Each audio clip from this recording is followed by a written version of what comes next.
Hey everyone, it's Mark here from Primal Wrestling, and this is... Boom. Oh Very my cool. god, it's the Undertaker.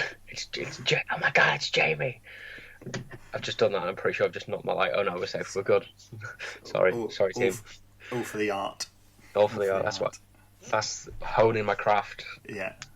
You've been practicing that for days, haven't you? I have, I've been timing it, I've been sitting in front of my computer just waiting to flick the light off at the right time. So yeah, obviously in this video, with Jamie's intro, it's pretty obvious that we're going to be doing our Wrestlemania 33 prediction for The Undertaker versus Roman Reigns. The Battle of the Yard. Whoever's yard it may be. It'd be brilliant if some other wrestler just came in during the match and went, excuse me, it's my yard. I would love. I was going to make a really fun mid 2000s reference, but I can't remember the name of the wrestlers now. Can we go for Eugene? No, give me 2 seconds. Just Phil. Ding. There we go. I really want the Mexicools to turn off on their little mini garden lawnmowers and be like, "This is my yard. This is my garden." It's a really poor joke. It was low payoff. No, just comedy value. I think it will add value to it, definitely. Yeah. You've got these two serious characters and then they just pop up. Who was it? Super Crazy, Juventud, and there was another guy. No, I'm definitely going to have to Google that. Google it. Google your arse off. The Mexicools, they were great, the Mexicools. Psychosis.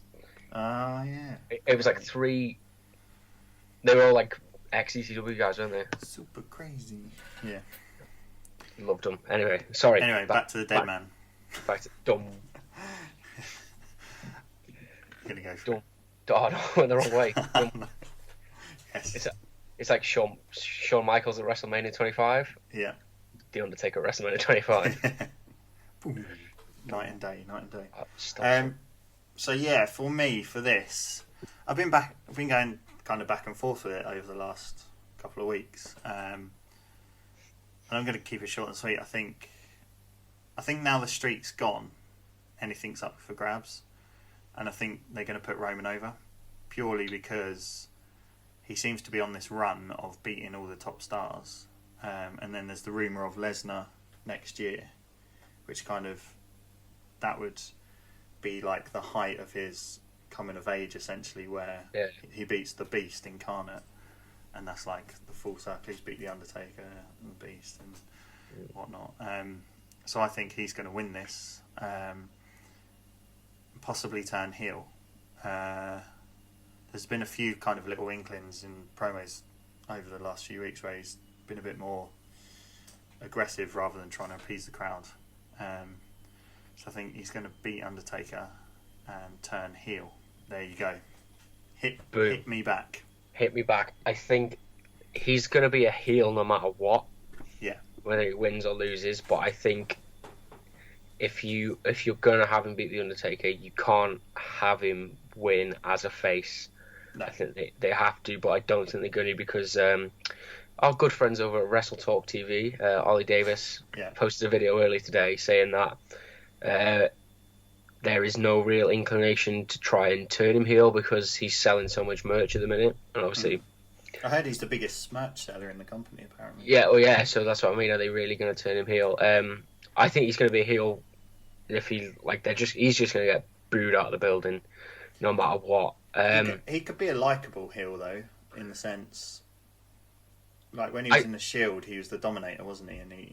And people liked him for that. And I think that could work on his own. He doesn't have to be the guy, a crap heel, if that makes sense. The good guy, the bad guy, just the guy. No, I think he could be like a tweener towards more of a heel. I think that'd work because they just can't keep doing the same sort of bland stuff with him. And I say him beating Taker does give him the momentum for them to take him in either direction, which I like. Because as much as they don't want to admit it, I think he's going to win as well, and it hurts me. It pains me. It's a weird one for me because I don't have like massive disdain for Roman Reigns. I can see why people were fed up with him because of the way they're portraying him. And similarly, I really like the Undertaker, but I'm not like a huge mark for him, if that makes sense. So my ideal. You told me not to swear, so I'll do that. No, I do love him, but I don't know. I guess I just like other wrestlers, but Yeah. I think the ideal situation for me is potentially Undertaker to lose, because that would get at least the crowd going in some format. Yeah. And then secondly, for Reigns to really like rub it in and proper dominate, because Undertaker's going away for hip surgery, so they might as well use that and just let Reigns just dominate him like after the match or something, just continue beating him down. And I tend to agree here, because obviously like Taker is from that old school sort of generation, and he gets it, he gets the business. And I think if there is an inkling for him to put Reigns over in a big way, as I say, he's going to be a heel no matter what. I think the one thing WWE have got to be careful of is where they put it in the show. Yeah, I think it has to go on potentially, maybe even last, because that's what Randy Orton wants. Yeah, and he's in the main event, so he's in the main, because I think if they put it on earlier and it goes the way that we're predicting, it could ruin the show, because you know what fans are like. They've hijacked shows before. They could very well hijack it again. And I think as much as they want to push Reigns to the hill, I think they have to be careful of that, and they have to be wary of that, especially the attitude that is going on towards Goldberg and Lesnar as well. People are starting to sour on that. Obviously, they're not liking the fact 2 part-timers. So I say having that as the sub-main event, and then it could be very damaging for WWE. And I think this conversation just got really serious all of a sudden. I think they've got to be careful with how they do this, especially if they're going to have Reigns win. But I think if they did leave it till the last match as well, it kind of keeps the intrigue through the night, and it being the last match, it gives this idea that something big's going to happen. Does that make sense? Like, it's like the last match at Mania, and it's a non-title match. Yeah, and again, if it is the last match at Mania, people are going to think it's going to add fuel to the fire that it's Taker's last match. Exactly. I think it's a good way to keep people interested throughout the 7-hour marathon or whatever it's going to be. WWE. Jesus Christ. It's not fair. One thing I would like to see is a bit of fantasy booking is Braun Strowman to get involved in some capacity. I think that would be it'd be very interesting, whether it's him attacking Taker after the match and setting something up for them further on down the line. Maybe it's Survivor Series or SummerSlam. I think that'd be enjoyable, but oh god, just to be different, and because I don't particularly want it to happen, I'm going to say that Undertaker wins. And because you've gone Roman, I'll go Undertaker. Yeah. Okay. In a difference of opinion, somewhat.